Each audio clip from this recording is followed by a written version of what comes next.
Selamat hari Minggu, jemaat yang terkasih dalam Tuhan Yesus Kristus. Minggu ini, 5 Juli 2020, kita melakukan ibadah minggu bersama keluarga secara online.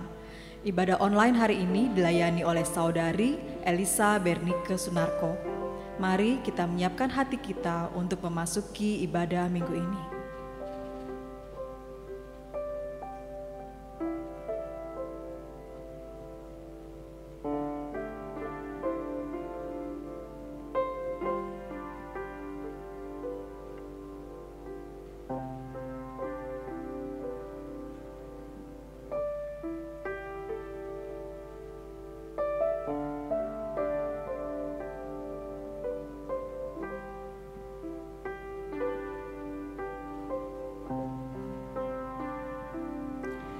Muliakanlah Tuhan bersama-sama dengan aku.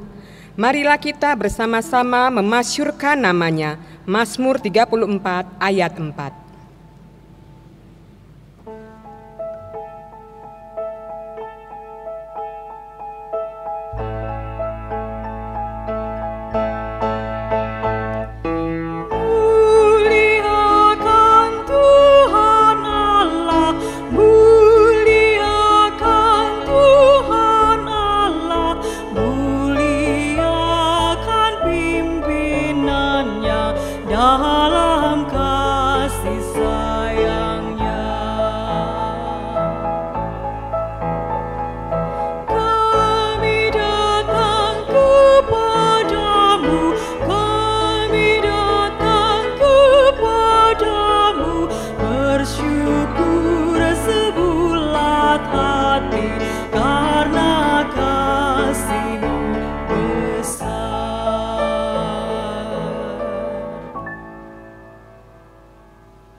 Umat Tuhan, ibadah ini berlangsung di dalam nama Tuhan Allah Bapa, Putra, dan Roh Kudus. Damai dan kasih Tuhan beserta saudara dan keluarga.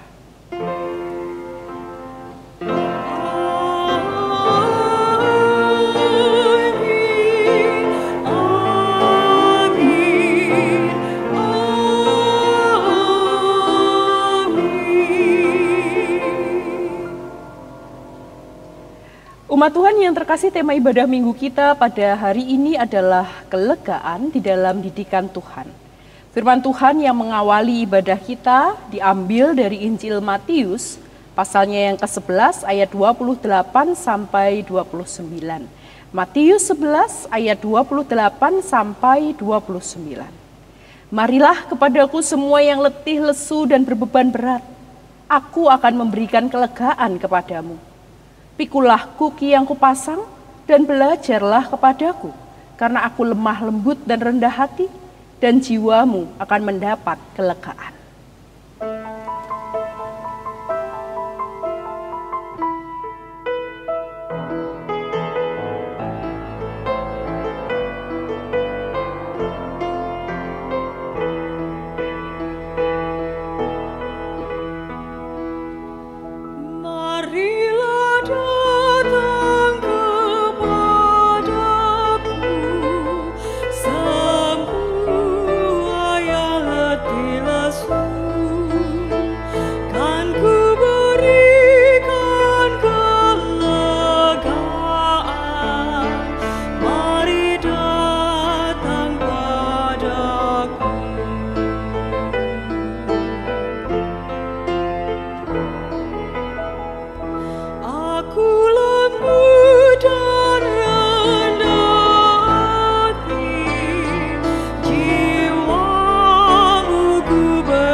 Umat Tuhan yang terkasih, marilah kita merendahkan diri kita untuk mengakui setiap dosa dan pelanggaran kita di hadapan Tuhan. Mari kita berdoa.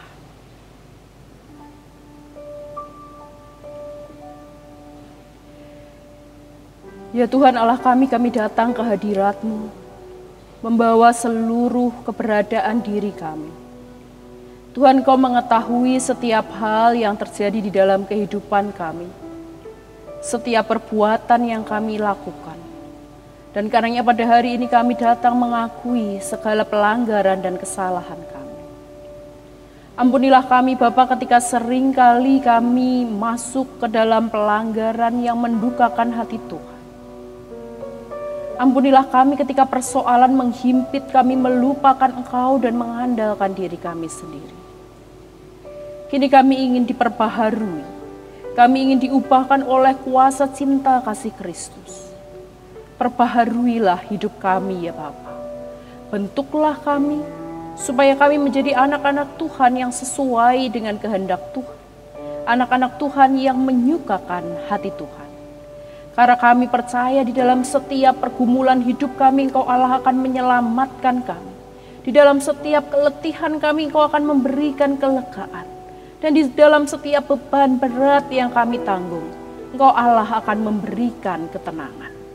Kami menyerahkan diri kami dari kini sampai selama-lamanya ke dalam cinta kasih Kristus. Amin.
Umat Tuhan, bagi setiap kita yang dengan sungguh mengaku dosa kita di hadapan Tuhan, dan kemudian kita menyerahkan kehidupan untuk senantiasa dibaharui oleh Roh-Nya, maka Tuhan telah menyediakan bagi kita berita anugerah yang diambil dalam Mazmur 145 ayatnya yang ke-14. Mazmur 145 ayat yang ke-14. Tuhan itu penopang bagi semua orang yang jatuh dan penegak bagi semua orang yang tertunduk. Demikianlah berita anugerah dari Tuhan. Tuhan Allah telah mengampuni dan mempersatukan kita. Oleh karena itu marilah kita senantiasa hidup dalam damai dan pengampunan dari Tuhan. Damai Tuhan beserta saudara.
Umat Tuhan, marilah bersama kita mempersiapkan hati kita untuk membaca dan merenungkan firman Tuhan. Mari kita berdoa. Ya Tuhan, seperti lagu yang baru kami nyanyikan, sungguh kasih-Mu begitu teramat besar di dalam kehidupan kami. Dan kami sungguh bersyukur atas kasih Allah itu. Dan kasih Allah itu jugalah yang memampukan kami pada hari ini untuk kembali mengikuti peribadatan kami.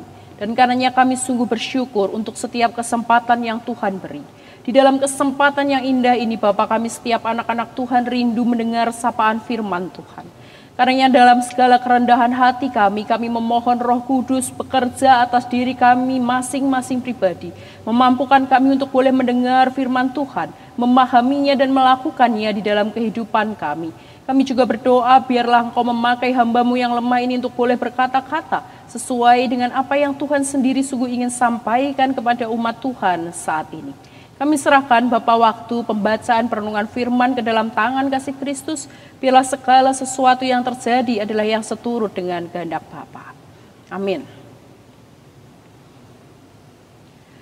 Umat Tuhan, Tuhan Yesus Juru Selamat kita mengajak setiap kita untuk senantiasa belajar kepadanya. Karena itu dengarkanlah firman Tuhan di dalam Matius pasal yang ke-11 ayat 16 sampai 19. Kemudian dilanjutkan ayat 25 sampai 30 sebagaimana yang diceritakan di dalam video berikut.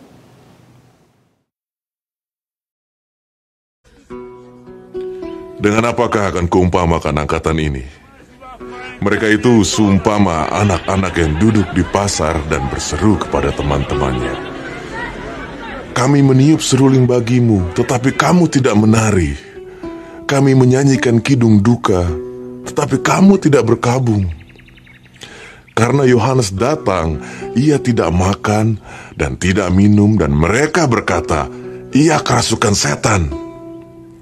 Kemudian Anak Manusia datang, ia makan dan minum, dan mereka berkata, lihatlah, ia seorang pelahap dan peminum, sahabat pemungut cukai dan orang berdosa. Tetapi hikmat Allah dibenarkan oleh perbuatannya. Pada waktu itu berkatalah Yesus, Aku bersyukur kepadamu Bapa, Tuhan langit dan bumi, karena semuanya itu Engkau sembunyikan bagi orang bijak dan orang pandai, tetapi Engkau nyatakan kepada orang kecil. Ya Bapa, itulah yang berkenan kepadamu. Semua telah diserahkan kepadaku oleh Bapakku, dan tidak seorang pun mengenal anak selain Bapa, dan tidak seorang pun mengenal Bapa selain anak, dan orang yang kepadanya anak itu berkenan menyatakannya. Marilah kepadaku, semua yang letih lesu dan berbeban berat. Aku akan memberi kelegaan kepadamu.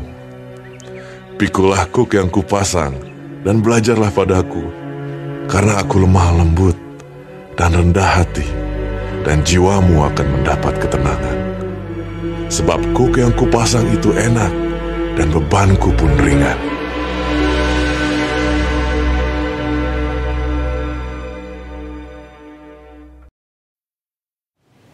Demikianlah Injil Yesus Kristus. Berbahagialah setiap kita yang mendengarkan firman Tuhan, memelihara dan melakukannya di dalam hidup keseharian kita. Haleluya.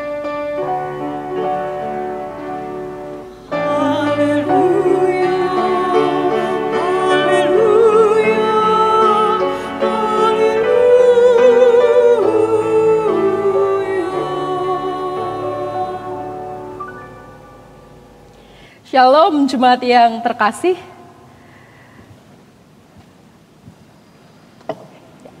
Jemaat Tuhan, setiap kita pasti pernah mengalami perubahan-perubahan, peristiwa yang terjadi di dalam kehidupan kita. Dan terhadap setiap peristiwa yang terjadi, terhadap setiap perubahan yang terjadi, setiap kita pasti pernah memunculkan sebuah reaksi. Dalam sharing bersama dengan pemuda beberapa waktu yang lalu, saya katakan seperti ini. Setiap perubahan, apapun itu, pasti akan memunculkan reaksi. Ini adalah teori konflik yang paling dasar. Setiap perubahan akan selalu memunculkan reaksi. Dan belakangan ini ada sesuatu yang sedang lagi heboh-hebohnya memunculkan reaksi. Karena ada sebuah perubahan peraturan. Tentang apa? Tentang penerimaan siswa peserta didik baru gitu ya. Ada perubahan peraturan tentang penerimaan peserta didik baru dan ada banyak reaksi yang muncul. Di satu pihak ada orang-orang yang menerima ini bereaksi secara positif karena menganggap pemerintah membuka kesempatan kepada setiap orang tanpa memperhatikan usianya yang masih ingin sekolah untuk punya kesempatan yang sama bisa belajar, gitu ya. Tapi di lain pihak ada pula yang memunculkan reaksi negatif dan ini juga tidak sedikit. Ada penolakan, ada pemberontakan karena orang mulai merasa seharusnya kalau kita ngomong soal sekolah itu kan tentang kepandaian intelektual, bukan usianya. Selalu ada reaksi yang muncul ketika kita menghadapi sebuah peristiwa, apalagi perubahan. Persoalannya seringkali ketika kita merespon sesuatu, kita kadang merespon itu tanpa terlebih dahulu kita mengalaminya atau mendalaminya lebih dalam. Kita begitu reaktif sehingga seringkali kita terlalu cepat untuk merespon sesuatu. Itu yang jadi persoalannya. Dan bukankah harus kita akui bahwa faktanya yang namanya mengkritik, mencela sesuatu, itu memang jauh lebih mudah daripada menerima sesuatu. Bukankah mencela, mengkritik itu lebih mudah daripada mentaati sesuatu. Dan itulah yang dialami Yesus dalam bacaan yang tadi kita baca. Karena itu kalau kita mau pecah gitu ya, bacaan ini sebetulnya ada dua bagian gitu. Bagian pertama adalah ayat 16 sampai 19 dan kemudian bagian kedua adalah ayat 25 sampai 30. Ada dua bagian dalam bacaan kita. Dan kalau kita mau lihat dengan jujur, pada bagian pertama kita akan menemukan sebuah ekspresi kekecewaan, ekspresi emosi, kekesalan yang Tuhan Yesus munculkan. Dan ini sangat nampak ketika Yesus mengawali kalimatnya dengan mengatakan, dengan apakah akan kuumpamakan angkatan ini? Dengan apakah akan kuumpamakan angkatan ini? Tuhan Yesus tidak tahu lagi harus seperti apa dia mengatakan angkatan ini. Sampai pada akhirnya Tuhan Yesus kemudian menggunakan sebuah perumpamaan gitu ya. Perumpamaan yang Tuhan Yesus gunakan adalah anak-anak yang sedang duduk di pasar. Anak-anak yang sedang duduk di pasar, kemudian ada orang yang memainkan seruling namun dia tidak menari.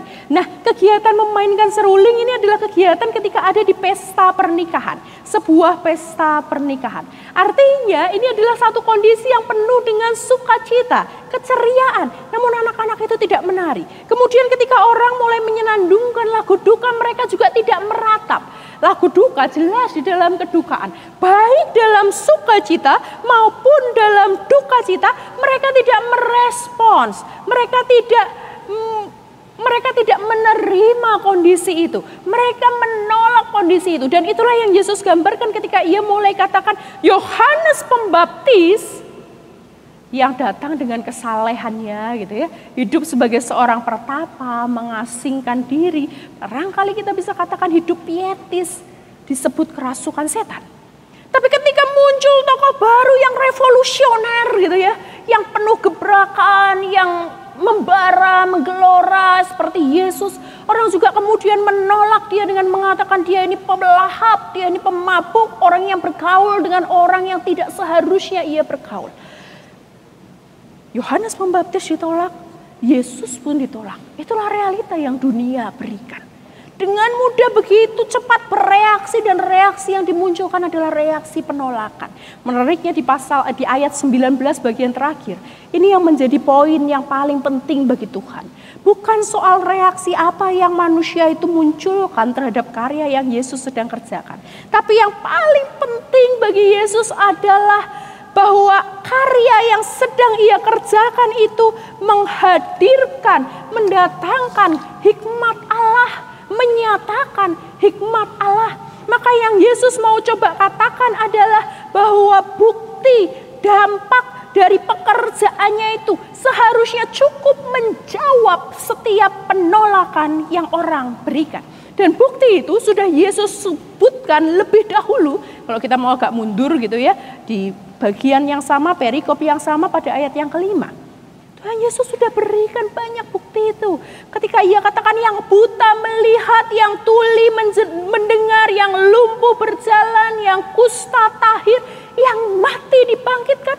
Bukankah sebetulnya bukti-bukti ini cukup kuat untuk mematahkan setiap penolakan yang ia terima? Bukankah sebetulnya bukti-bukti ini cukup kuat untuk meyakinkan dunia tentang siapa dirinya? Balik lagi, Tuhan tidak sedang fokus kepada mereka. Tuhan fokus menantang mereka untuk melihat karya yang ia buat. Dan dengan itu Tuhan mau fokus kepada orang-orang yang mau melihat karyanya. Karena itu kalau pada bagian pertama tadi saya katakan ayat 16 sampai 19, Tuhan Yesus fokus pada dunia. Ia fokus menantang dunia, menantang orang banyak untuk melihat karyanya, untuk mau merasakan karyanya. Sekarang pada bagian kedua di ayat 25 sampai 30 Tuhan Yesus fokus kepada kita. Kepada kita yang sudah melihat dan merasakan karya Allah. Nah, menariknya Bapak Ibu, Tuhan Yesus ini bergerak pada orang-orang yang ia sebut sebagai orang-orang kecil, orang-orang yang lemah, orang-orang yang letih, lesu, yang berbeban berat. Dan kitalah orang-orang yang kecil, kitalah orang-orang yang lemah, kitalah orang-orang yang letih, lesu, dan berbeban berat. Yang kalau kita mau lihat dalam konteks Alkitab waktu itu, orang-orang yang lemah, letih, lesu, berbeban berat ini adalah mereka yang mengalami penolakan, mereka yang mengalami himpitan oleh para penguasa agama, oleh para pemimpin agama. Karena itu bukan pembesar-pembesar yang jadi sasaran pertamanya, tapi justru orang-orang kecil, orang-orang lemah. Itulah yang disitulah Yesus benar-benar hadir dan berpihak. Karena orang-orang besar menolak dia, tapi orang-orang kecil menerima dia. Barangkali konteks kita sekarang tidak seperti konteks Alkitab waktu itu. Kita tidak lagi menghadapi penolakan atau penindasan oleh pembesar-pembesar agama. Tapi bukan berarti perjuangan kita sudah selesai. Tapi bukan berarti artinya tidak ada lagi yang harus kita hadapi, tidak ada lagi yang harus kita perjuangkan. Tidak. Karena kita masih berjuang. Karena kita masih harus menghadapi banyak perjuangan di tengah kehidupan kita. Dan perjuangan ini tidak kalah kompleks dengan apa yang dihadapi oleh para pengikut Yesus waktu itu. Perjuangan kita tidak pernah berakhir. Kita berjuang dengan pendidikan misalkan. Kita berjuang dengan pekerjaan kita. Betapa banyak dari kita yang bergumul akan pekerjaan kita. Kita berjuang dengan kehidupan pernikahan kita. Relasi kita bersama dengan pasangan kita, bersama dengan keluarga kita, bersama dengan anak-anak. Kita berjuang dengan itu. Kita berjuang dengan pemasukan kita. Apalagi sekarang gitu ya, ketika pemasukan mulai sulit, ketika ekonomi melemah. Kita sangat berjuang dengan hal tersebut. Kita juga berjuang dengan masa tua kita, masa depan kita. Betapa banyak di antara kita yang bergumul dengan masa depan kita, masa tua kita, yang mencemaskan banyak hal tentang itu. Bahkan mungkin kita berjuang dengan rasa kesendirian kita. Kita berjuang dengan begitu banyak hal di tengah kehidupan kita. Perjuangannya berbeda. Di konteks Alkitab masa itu mengalami himpitan perjuangan melawan para pembesar agama. Dan kini perjuangan kita tidak jauh lebih ringan juga. Karena kita masih harus berjuang menghadapi begitu banyak hal. Dan karena itu kita harus waspada.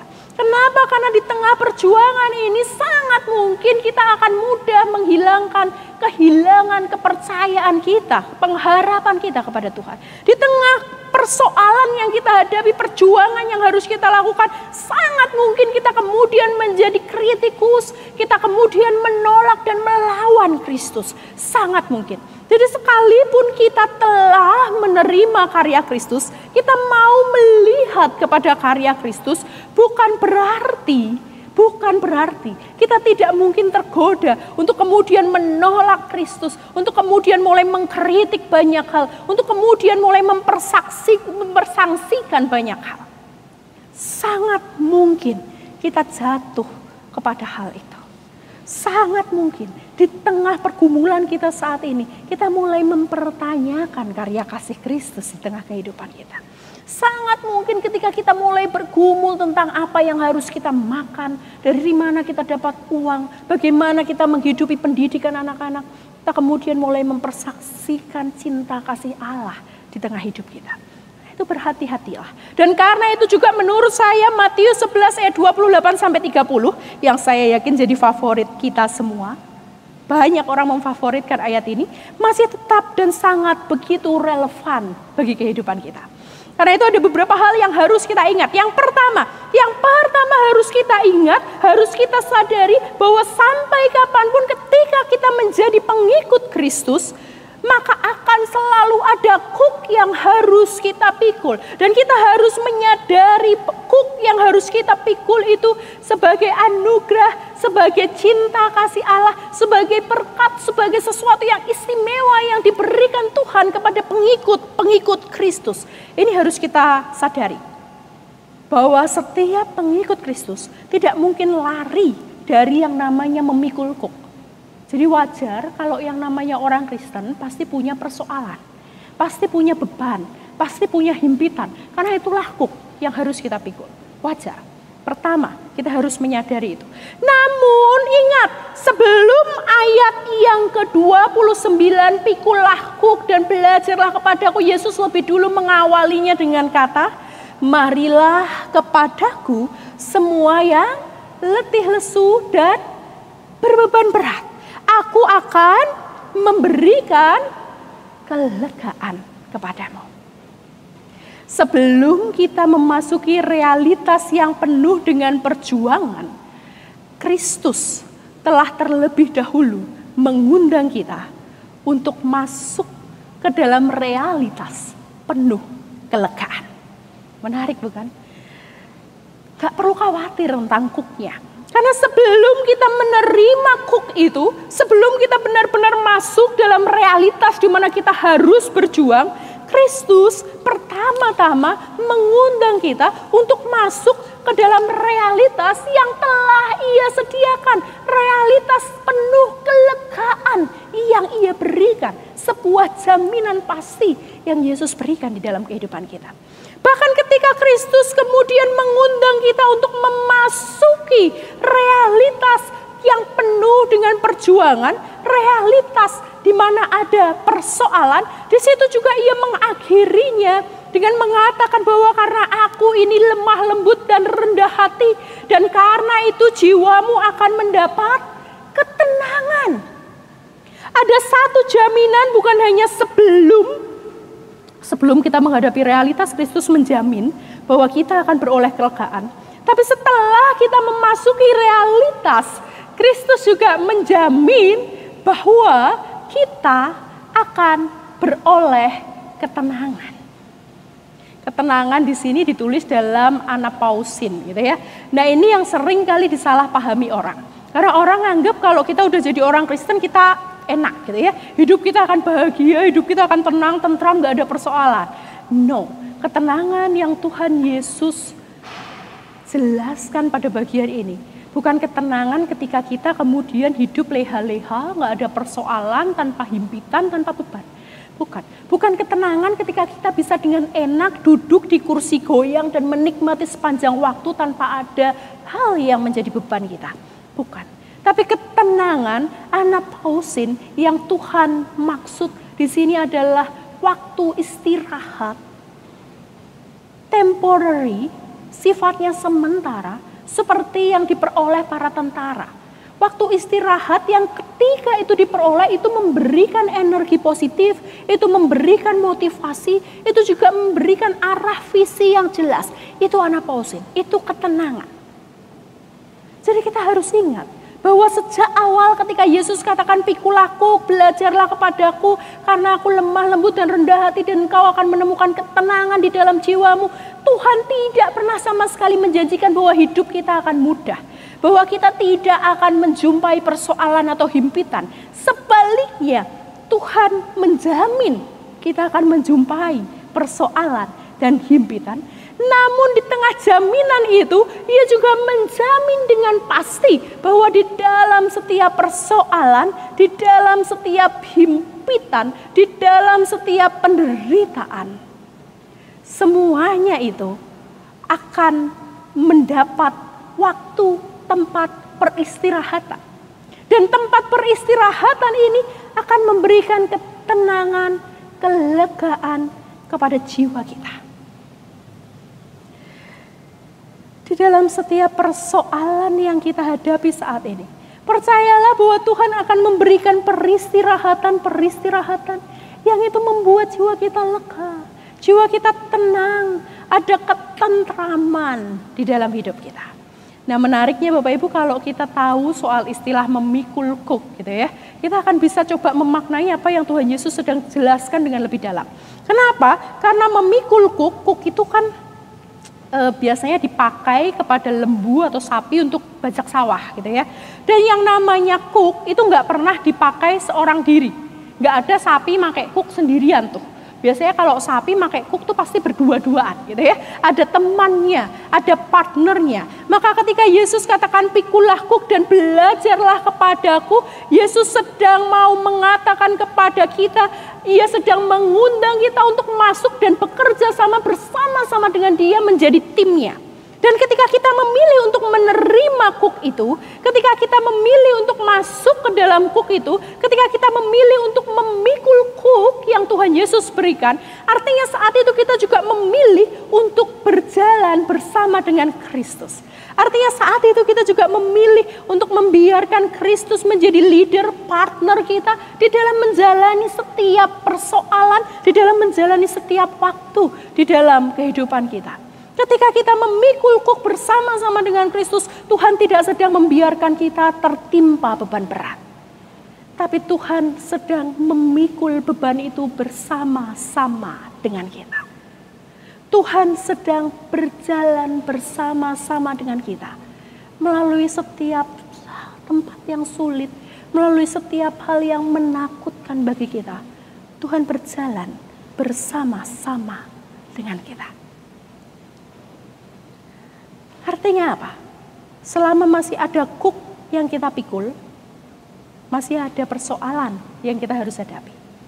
Tapi sepanjang masih ada persoalan juga, masih ada penyertaan Tuhan yang senantiasa nyata di samping kita.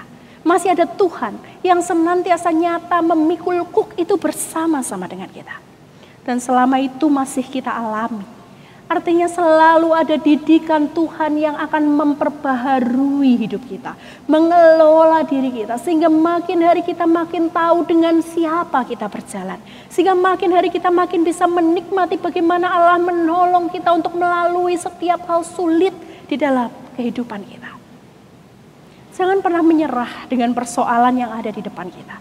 Karena percayalah ketika kita maju, Tuhan juga akan maju berjalan bersama kita. Ketika kita menghadapinya, di situ kita akan menghadapi dengan cinta kasih Tuhan.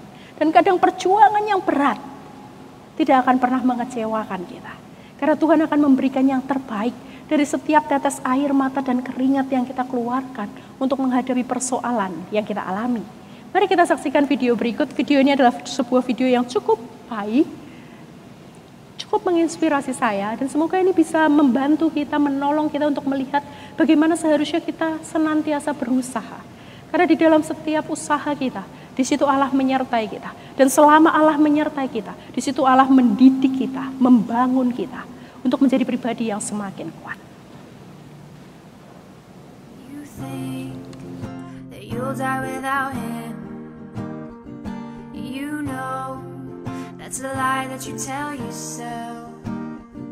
You fear that you lay alone forever now.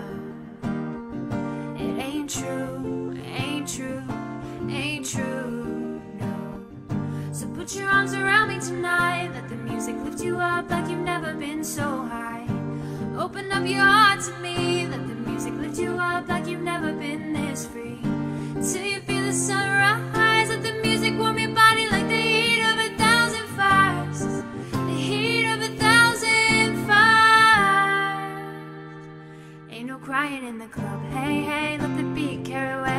tears as they fall, baby. Ain't no crying in the club. Hey, hey, a little fake. Your tears turn to ecstasy. Ain't no crying in the club. Ain't no crying in the club. Ain't no crying in the club. You may think that you'll die without her, but you know that's a lie that you told yourself. You fear that you'll never meet another so pure, but it ain't true, ain't true, ain't true, no. So put your arms around me tonight, let the music lift you up like you've never been so high. Open up your heart to me, let the music lift you up like you've never been this free. Till you feel the sunrise, let the music warm your body like the heat of 1,000 fires. The heat of 1,000 fires. Ain't no crying in the club. Hey, hey, let the beat carry away your tears as they fall, baby. Ain't no crying in the club. Hey, hey, a little fake. Your tears turn to ecstasy. Ain't no crying in the club. Ain't no crying in the club. Ain't no crying in the club. You think that you'll die without him. You know that's a lie that you tell yourself. You fear that you lay alone forever now. It ain't true, ain't true, ain't true, no. I said ain't no crying, ain't no crying in the club, no crying. I said ain't no crying, ain't no crying in the club, ain't no crying in the club. Your tears as they fall, baby, ain't no crying in the club. Your tears turn to ecstasy, ain't no crying in the club. Ain't no crying in the club.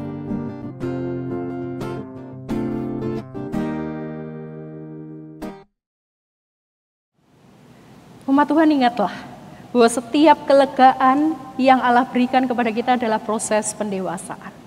Selama masih ada persoalan, selama itu pula ada ketenangan, ada janji Allah, ada Tuhan yang berjalan bersama dengan kita. Dan selama itu pula didikan Tuhan akan senantiasa kita rasakan, mendewasakan kehidupan kita. Selamat berjalan bersama dengan Tuhan, memikul kuk yang Tuhan letakkan, tidak sendirian, karena Ia selalu berjalan bersama dengan kita. Tuhan memberkati.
Tiap hari, mulai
Bukan memujinya, bukan naikkan suara memuliakannya.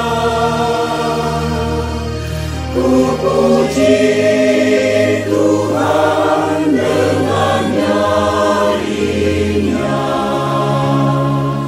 mewartakan kasih-Nya. Haleluya, haleluya, hatiku penuh dengan pujian.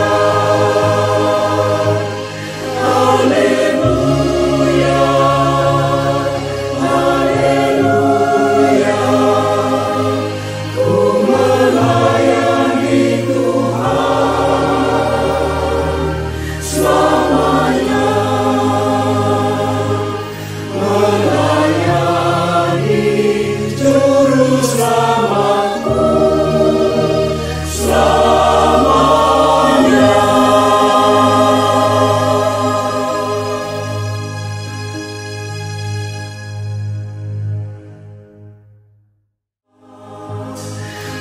Haleluya, haleluya, hatiku penuh dengan pujian.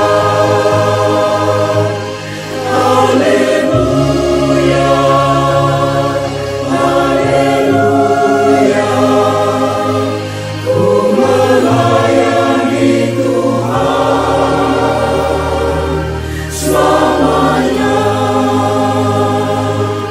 melayani Juru Selamatku selamanya.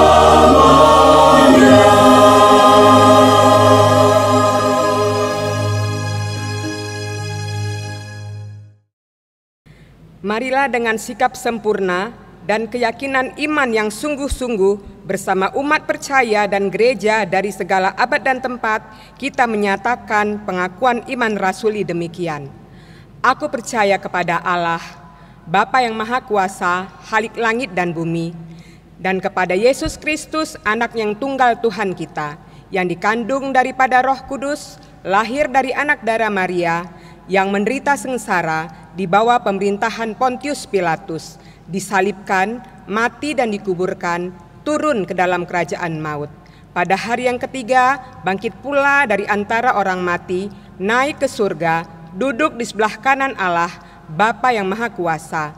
Dan dari sana ia akan datang untuk menghakimi orang yang hidup dan yang mati. Aku percaya kepada Roh Kudus, gereja yang kudus dan am, persekutuan orang kudus, pengampunan dosa, kebangkitan orang mati, dan hidup yang kekal. Amin. Umat Tuhan, mari bersama kita menyatukan hati kita untuk menaikkan setiap syafaat kita. Mari kita berdoa.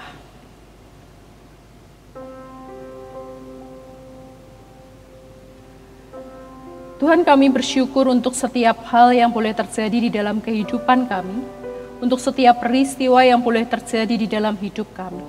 Karena kami percaya Bapa, ketika Engkau meletakkan kuk untuk kami pikul, maka Engkau sedang ada di samping kami dan memikul kuk yang sama. Engkau sedang berjalan bersama-sama dengan kami. Dan karenanya ajarkanlah kami untuk senantiasa beriman dan percaya kepada rancangan Tuhan. Ajarkanlah kepada kami untuk menyerahkan masa depan kami kepadamu yang memimpin kehidupan kami. Khususnya di tengah situasi sulit pada pandemi corona yang saat ini kami hadapi. Biarlah iman ini boleh senantiasa kami pelihara, sehingga kami boleh selalu berjalan dengan percaya bahwa Allah lah yang berjalan bersama dengan kami.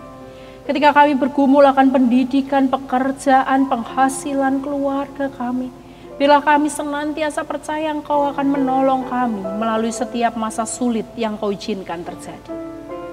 Berkatilah setiap kami di tengah pandemi ini, setiap orang yang berjuang dalam mempertahankan kesehatan tubuhnya, setiap dokter yang berjuang untuk menolong setiap pasien terinfeksi, setiap orang yang terinfeksi dan berjuang untuk berpulih, setiap pemerintah, aparat keamanan yang menolong untuk menjaga, mendisiplinkan bangsa kami.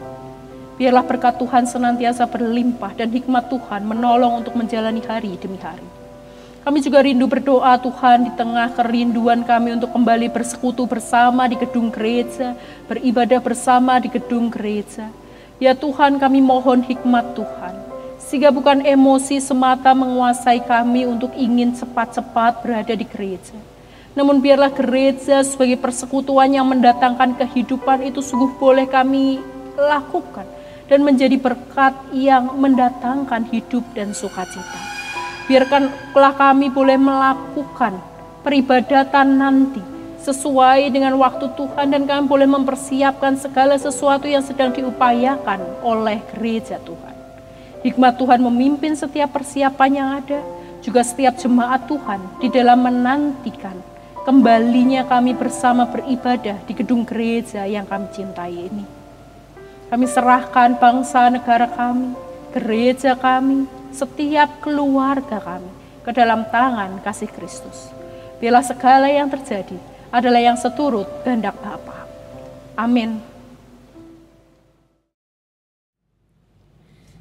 Kepada jemaat diberikan kesempatan untuk menyampaikan persembahan syukurnya dengan mengingat firman Tuhan dalam Mazmur 145 ayat 10. Segala yang kau jadikan itu akan bersyukur kepadamu ya Tuhan, dan orang-orang yang kau kasihi akan memuji engkau.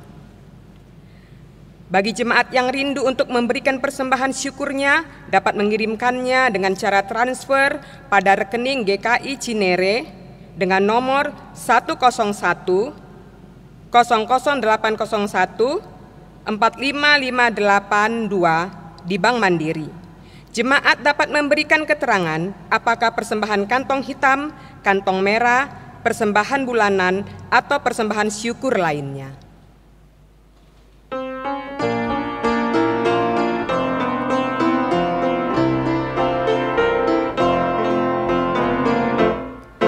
Pakailah seluruh hidupmu dalam ladang dunia, tiap harta dan talentamu pergunakan baginya.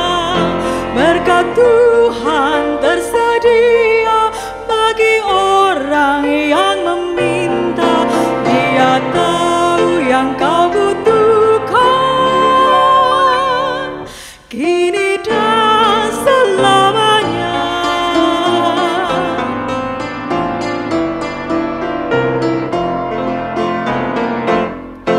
Ingatlah akan Penciptamu pada masa mudamu, sebelum tiba hari tua, persembahkan karyamu. Berkat Tuhan tersedia bagi orang yang meminta. Dia tahu yang kau butuhkan kini dan selamanya.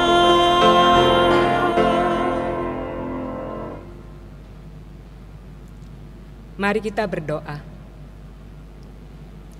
Dengan segenap rasa syukur kami Tuhan, kami datang membawa persembahan yang Tuhan sudah persiapkan bagi kami sebelumnya. Terima kasih Bapa, berkatilah dan kuduskanlah persembahan ini, agar dapat dipakai untuk pekerjaan Tuhan di tempat ini dan dimanapun Tuhan tempatkan. Terima kasih Bapa, dan begitu juga dan kehidupan kami. Pakailah kehidupan kami seutuhnya Tuhan, untuk memuliakan nama Tuhan dalam segenap kehidupan kami. Hanya di dalam nama Tuhan Yesus Kristus kami berdoa dan mengucap syukur. Amin.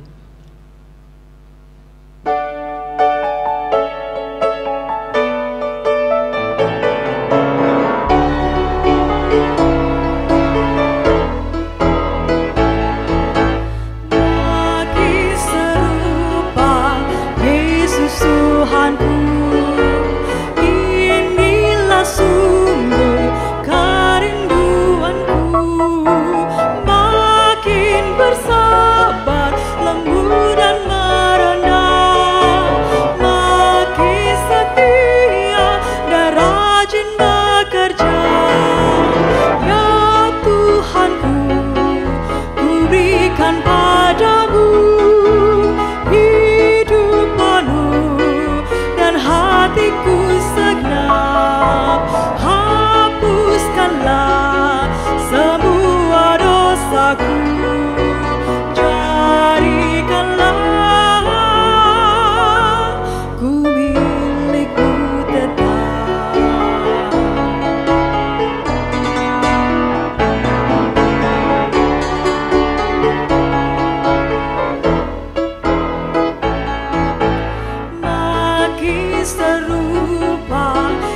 Yesus Tuhanku.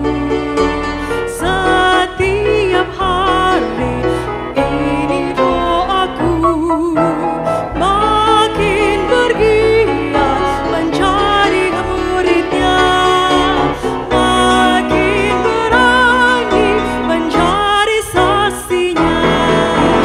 Ya Tuhanku, ku berikan padamu hidup penuh dan hatiku segenap. Hapuskanlah semua dosaku, jadikanlah ku milik-Mu tetap.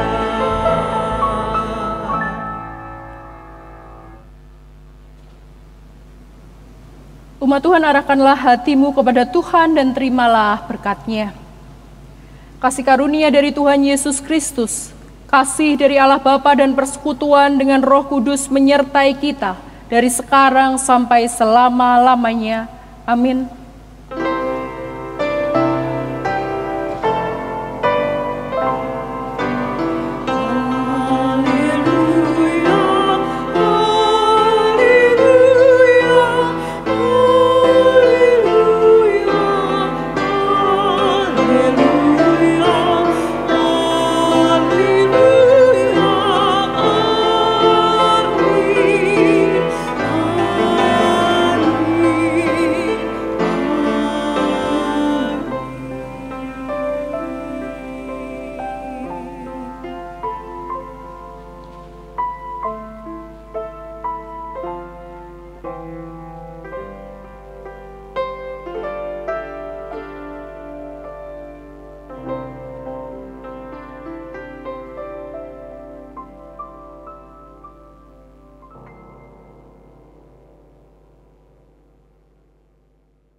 Kami umat-Mu rendahkan diri, sujud dan berdoa, mencari wajah-Mu, berbalik dari jalan kami yang jahat. Oleh anugerah-Mu, ampunilah.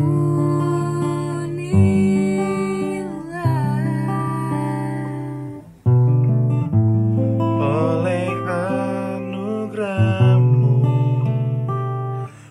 pulihkanlah.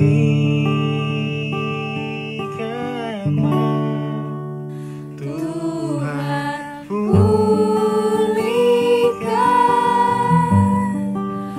Bapa, pulihkan. Kembalikan bangsa kami kepada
aku.